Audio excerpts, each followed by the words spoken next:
Hilsner fra bjergene i Brasilien. Dette er min kone Betsy, og dette er min søster Miriam. Hvem ligner jeg mest?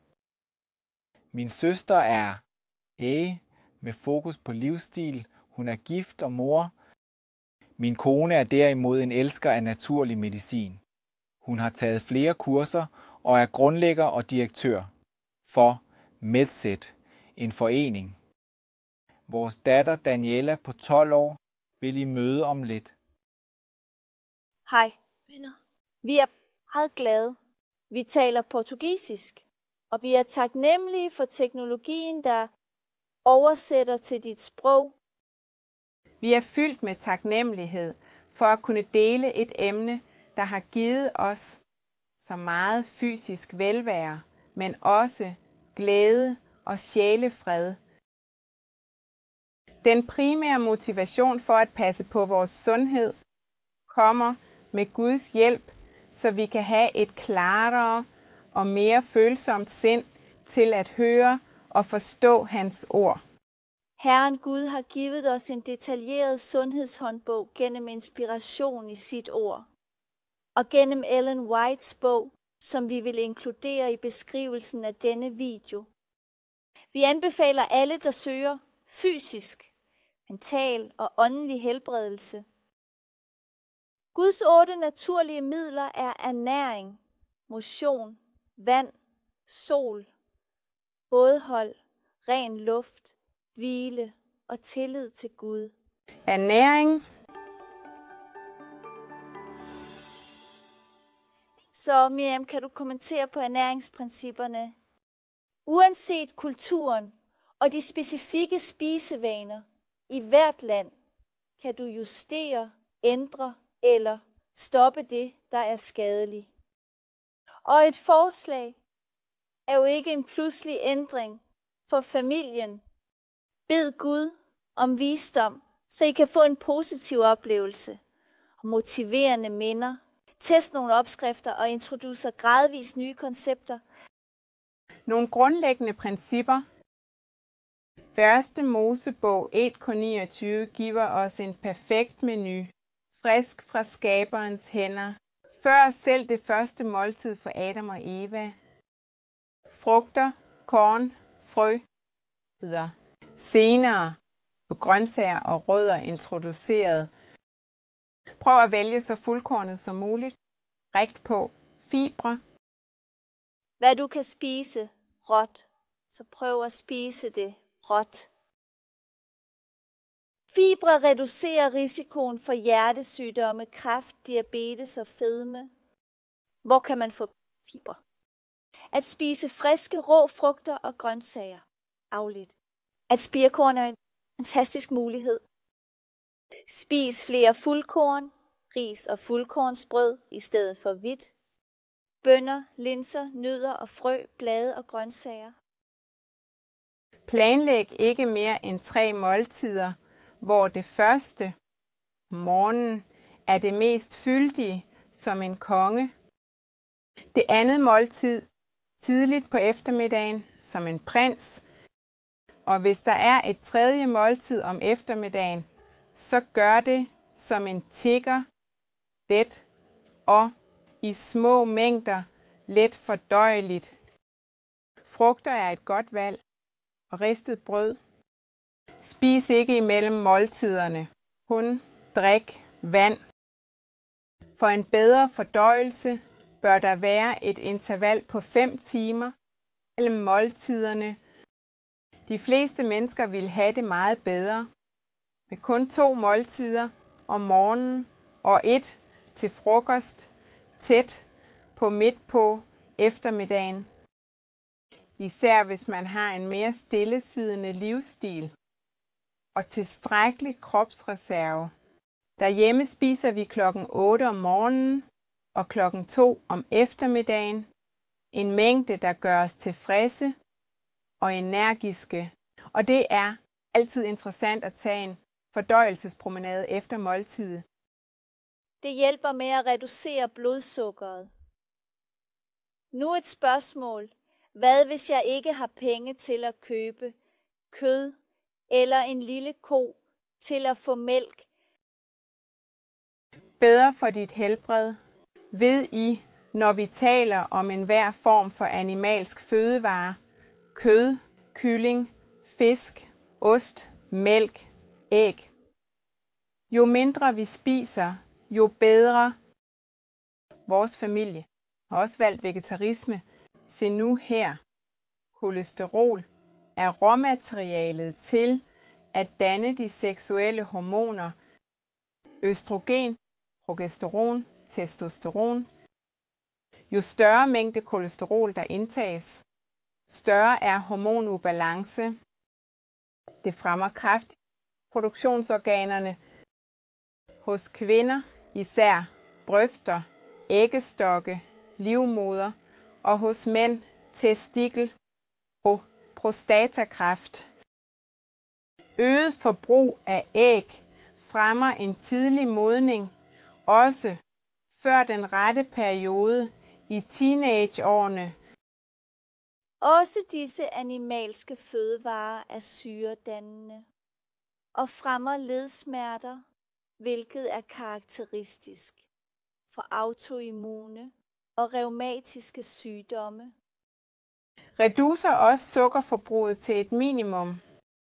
Det mindsker evnen hos de hvide blodlegemer, som er forsvarssoldaterne i immunsystemet, til at fagocytere, altså til at spise de invaderende bakterier.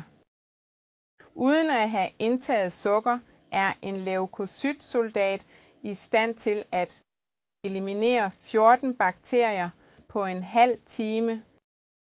Med kun 6 teskeer sukker falder aktiviteten til kun 10 bakterier. Med 12 teskeer, svarende til et glas sodavand, fanges kun 5,5 bakterier på 30 minutter.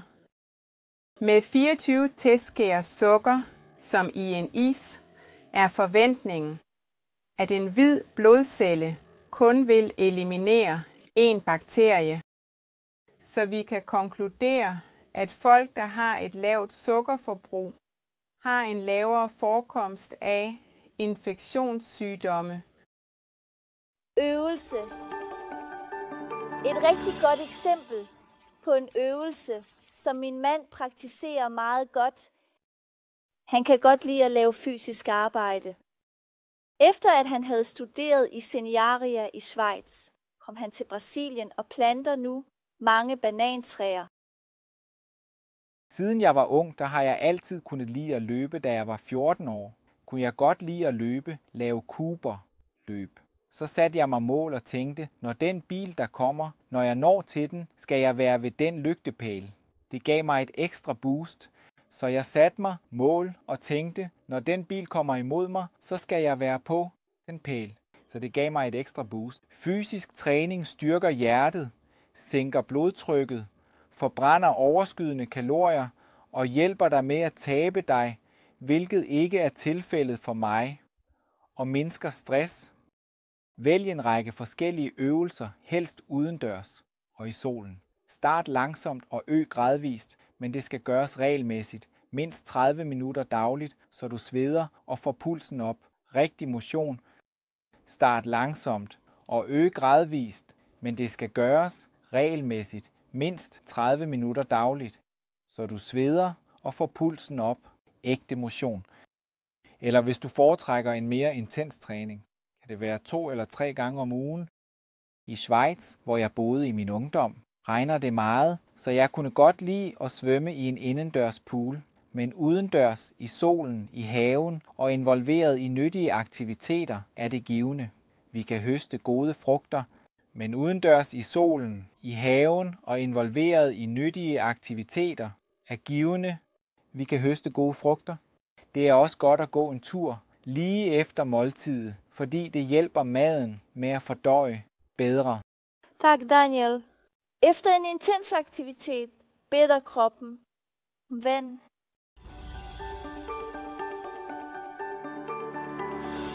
Så Miriam forklarer fordelene ved denne medicin. Alle levende væsener er afhængige af vand. Hver funktion i kroppen udføres en flydende tilstand. Vand er noget, vi har brug for gennem vores vejrtrækning, og vi udånder og gennem urinen, og det skal genopfyldes.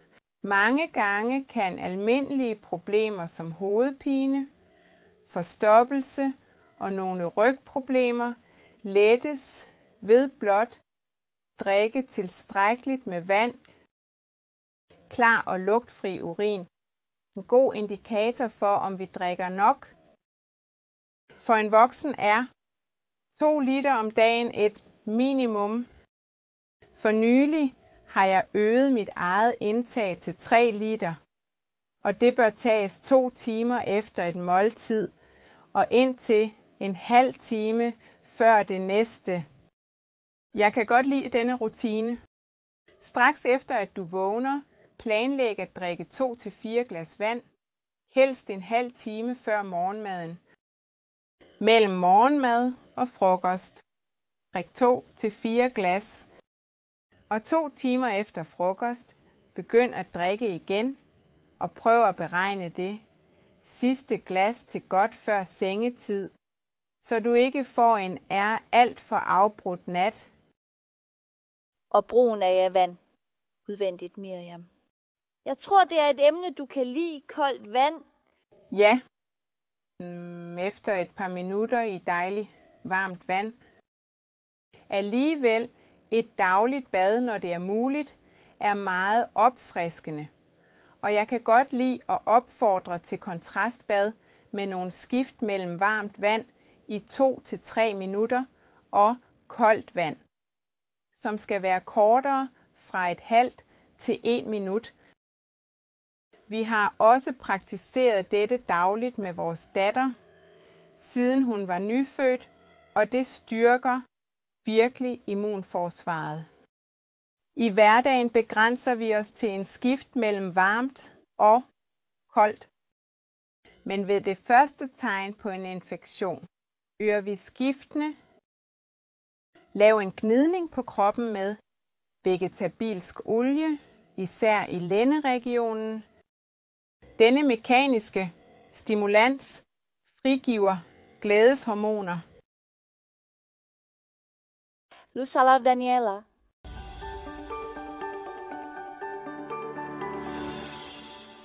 Denne næste medicin er en af de mest helbredende stoffer i naturen, og også en af de mindst forståede og anvendte som terapi, og det er Solis.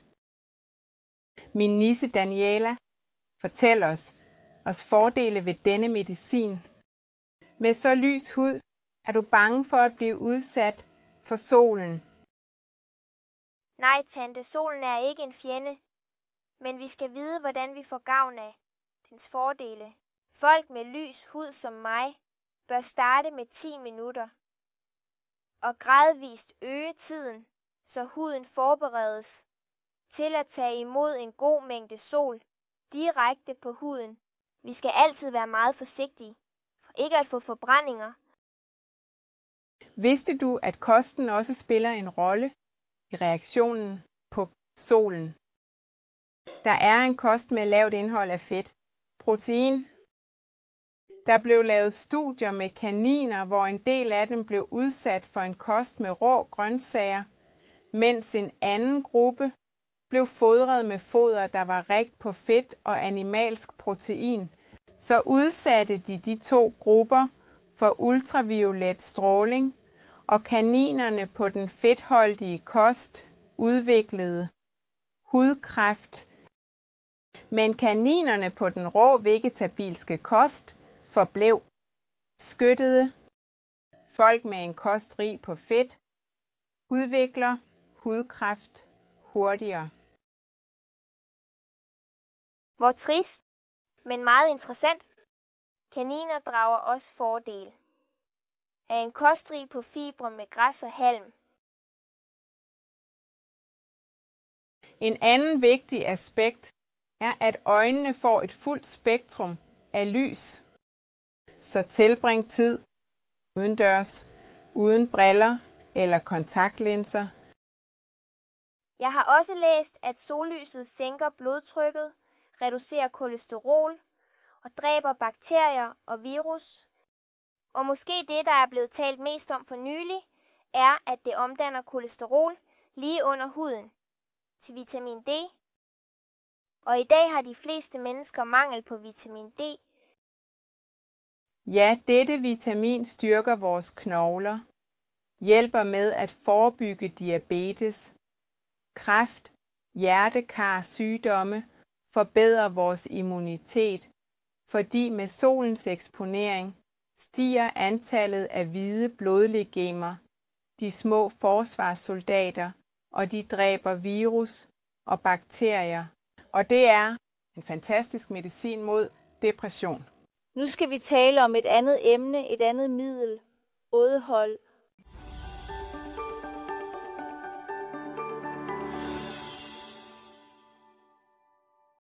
Mådehold efter definition er afholdenhed fra alt, der er skadeligt, og en afbalanceret brug af det, der er godt. Ikke kun i kosten eller solens eksponering, men i alle vaner. Cigaretter skader praktisk talt hver eneste organ i din krop. De fleste trafikulykker involverer brug af alkohol. De, der drikker alkohol, har større chance for at bruge ulovlige stoffer.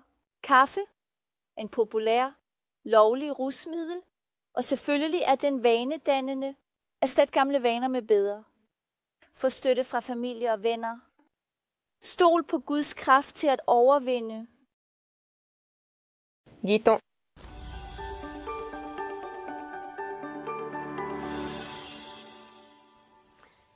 Vi kan leve uger uden mad, dage uden vand, men kun få minutter uden luft, uden ilt. Betsy, du må helt sikkert have lavet åndedrætsøvelser for at spille tværfløjte. Gud har velsignet os med så meget ren luft her i bjergene. Det vitaliserer blodet, slapper af i sindet, dræber bakterier og hjælper med at rense lungerne. Træk vejret gennem næsen, ryk ikke, og undgå at opholde dig, hvor der er forurenet luft. Hold din krop oprejst. Og vær opmærksom på din position i stolen. Lad være at sidde og hænge. Hold vinduerne i dit værelse åbne. Fordele ved dyb vejrtrækning. Slap af i kroppen, hjernen, for en klar tankegang. Det hjælper med at forebygge luftvejsinfektioner og fremmer en dyb søvn. Når du føler, at du er ved at blive forkølet, så prøv at trække vejret dybt i 10 minutter, indtil huden i dit ansigt og på dine hænder begynder at prikke. Ilt er en allieret for immunsystemet. En gang om ugen læg dit sengetøj ud i solen i et par timer, eller hele dagen. Hvile.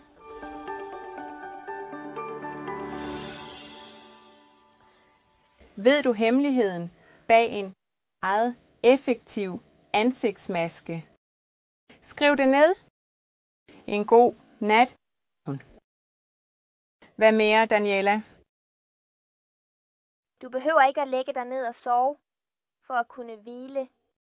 Bare det at ændre rutinen og lave noget anderledes end den tidligere aktivitet fremmer allerede afslapning.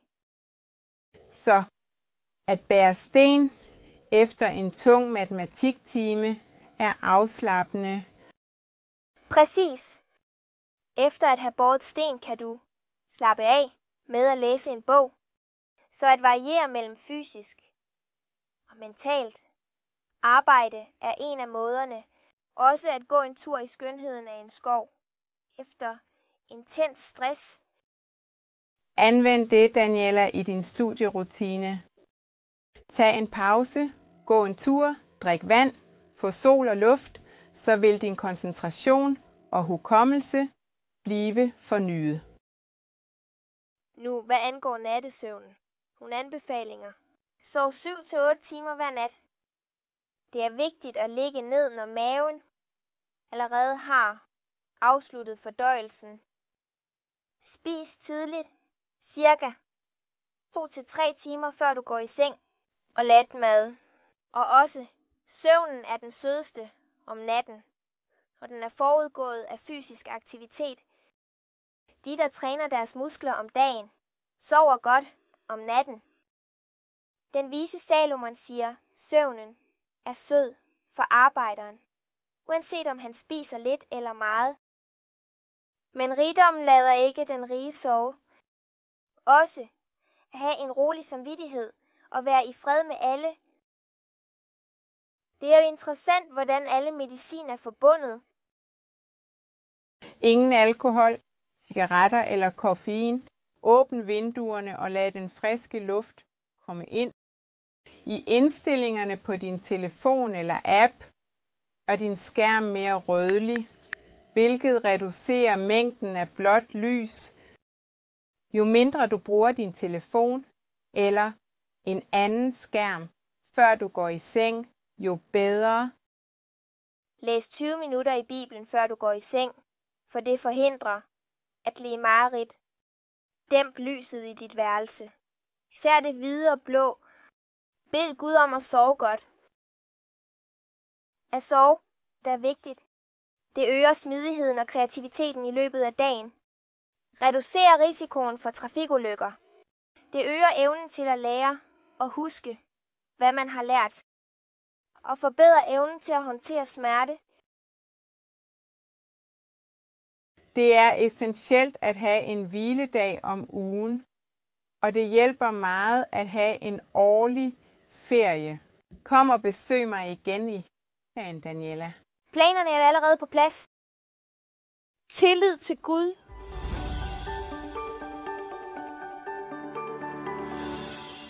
Nu inviterer vi min mand Daniel til at kommentere på dette middel. Husk på tilgængeligheden af de andre videoer på kanalen om det bibelske tema, de 3 englebeskeder. Tror du på Gud? At have et forhold til Gud skaber indre fred og giver stabilitet, giver kraft til at tilgive andre. En hemmelighed er at bede for dem, du ikke kan lide, og ønske dem det bedste. Du vil se, hvilken forskel det gør.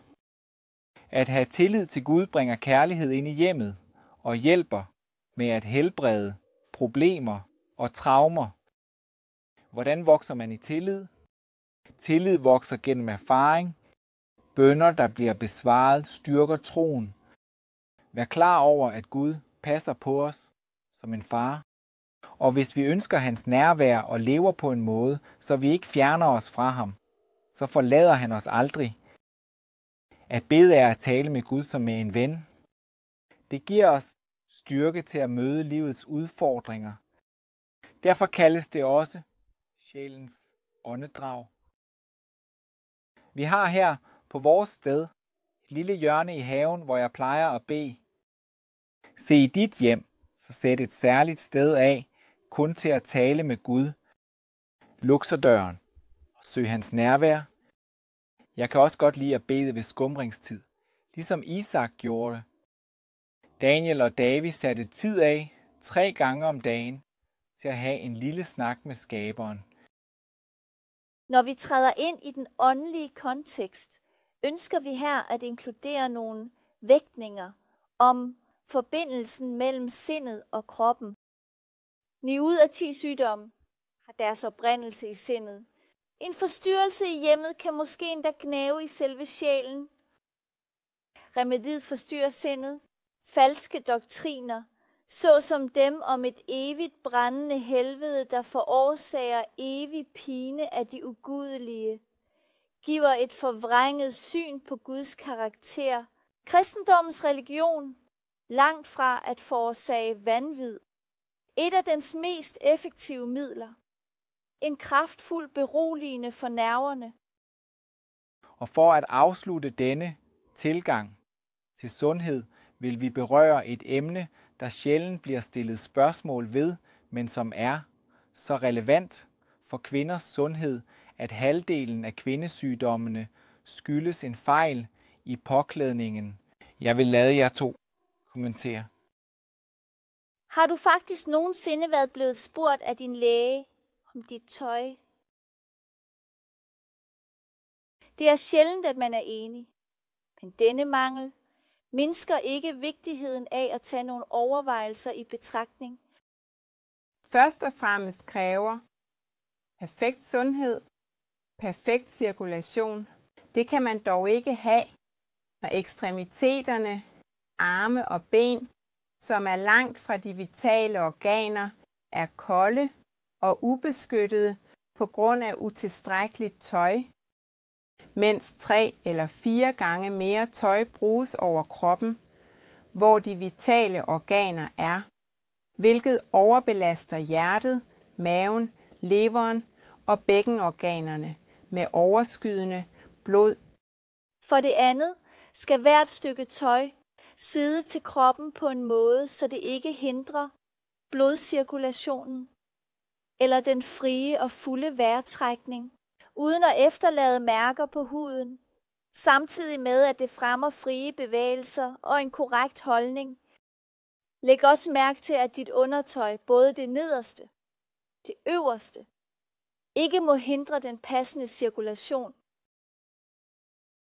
For det tredje er forslaget, også bibelsk, i 5. Mosebog 22, vers 5.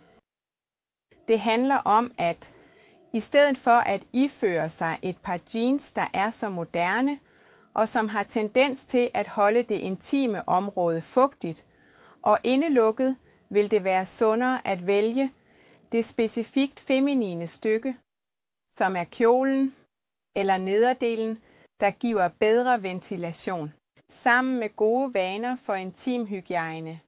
Mindsker det alvorlige gynækologiske og urinvejsproblemer blandt mange andre. Endelig er der bestemt kun en overfladisk berøring af emner, som vi kan og bør fordybe os i vores studie og refleksion. Lad Guds vilje ske, og hvis dette er dit ønske, så hold fast i dette løfte. Gud er den, der virker i os, både at ville og at udføre, ifølge sin gode vilje. Filipperne 2:13. Så, sejr.